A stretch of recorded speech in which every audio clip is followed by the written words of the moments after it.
আসসালামু আলাইকুম ভিউয়ার, সব কেমন আছো গো? আশা করছি খুব ভালো আছো। কি বলবো, পরিস্থিতি খারাপ, কিন্তু কিছু করার নেই, ভালো তো থাকতেই হবে, তাই না? আমার এদিকে রেডি শেডি হয়ে গেছে, আর এদিকে আমানের বাবা আত্মর বাছাই করতেছে কোনটা লাগাবো না লাগাবো। লাস্ট ফিনিশিং আর একটা নিল, ওইটা বললো এইটা লাগাই। তারপর আমরা রেডি শেডি হয়ে বাইরে দাঁড়িয়ে রয়েছি কখন অটো আসবে। তারপর অটো পেয়ে গেলাম, অটো পেয়ে যেতে আমার অটোতে বসে পড়েছি, আমরাও চলতে শুরু করে দিছি। ও ফের উঠে দাঁড়িয়ে গেল, বলি ওরে বস না রে বাবা, গাড়িতে চলতি গাড়িতে ওরম করিস নি, বলে দেখো এরকমভাবে আমি ডান্স করতে শিখে গেছি। বলি বাহ বাবা, খুব ভালো।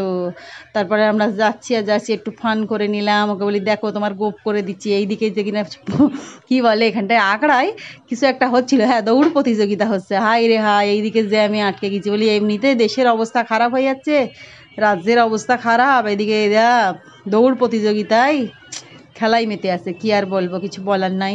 তারপর ওখানে একটু দাঁড়িয়ে গেলাম, তারপর ওরাই ফের দয়া মায়া করে অটোটাকে ছাড়িয়ে দিল, বললো যাও অটো চলে যাও, তোমরা আর কতক্ষণ দেরিতে থাকবে। বলি হ্যাঁ বাবা। এইদিকে আবার দেখি না টোটোতে আবার একা বলতে যাও আমি এই সিটটাই একা বসবো। বলি হ্যাঁ ওইখানটায় একা বসলেই হবে, তুই যদি পড়ে যাস না, আমি বড় হয়ে গেছি, তুমি দেখো না আমি একাই বসে থাকবো। ঠিক আছে বসে থাকো। তারপরে আমরা চলে গেলাম আমার ননদের বাড়ি, গিয়ে একটুখানি চাপটা খেয়ে নিলাম। আমার ননদের শরীরটা খারাপ ছিল, ওই জন্য বলি আগে বাবা গিয়ে দেখে আসি, শরীর খারাপ মানুষকে আগে দেখে আসা ভালো বাবা, আগে দেখে আসি। ওনার শরীরটা খুবই খারাপ ছিল। এদিকে চা মুড়ি আমার বাবা খাচ্ছিল, একদিকে আমার ছেলের কীর্তি দেখো, খেলাচ্ছে, খেলতে খেলতে খেলতে খেলতে খেলতে আবার কোথায় দৌড়ে দৌড়ে এবার কেন হামাগুড়ি দিচ্ছি। বলি হ্যাঁ তুই এরকম কুমিরের ফেনা বুকে ভর দিয়ে চলতেছিস কেন?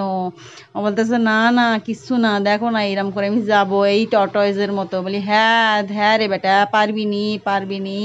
তো ওইখানে খেলাই মগ্ন রয়েছে, আমার ননদের মেয়ে রয়েছে, ওইটা আমার ননদের ছেলে রয়েছে। ও আবার একটা খাবার এনে ওকে দিল, বললো এই দেখো এটা হজমোলা। তারপরে গেলাম আমার মাদের বাড়ি, এতে ভাবি আমার অনেক কিছু খাবার বের করলো।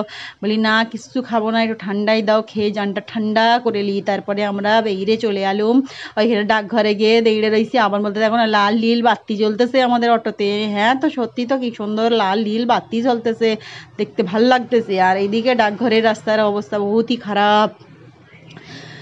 দেখলাম যে এইদিকে গর্ত ওইদিকে গর্ত, সেই দিকে গর্ত, সেখানে জল জমেছে এখানে জল জমেছে। হাই রে আল্লাহ, কি অবস্থা রাস্তার অবস্থা, যেন মনে হচ্ছে আমি উল্টে পাল্টে এক্ষুনি পড়েই যাব, কিন্তু কিছু করারও নেই, জাতি তো হবেই ওই রাস্তার উপরে। এখানে মনে হচ্ছিল একটা নৌকো হলে খুব ভালো হয়, এত জোরদিকে যা পানি আর পানি, পানি আর পানি। কি অবস্থা রাস্তার, কেন এত খারাপই তো কি জানি বাবা। সবাই একটু সাবধানে থাকবে, কারণ রাস্তাঘাটের পরিস্থিতি খারাপ। এই বর্ষাকালে মানুষের ঘরের ভেতরে জল জমে যায়, আর রাস্তা তো দূরের কথা।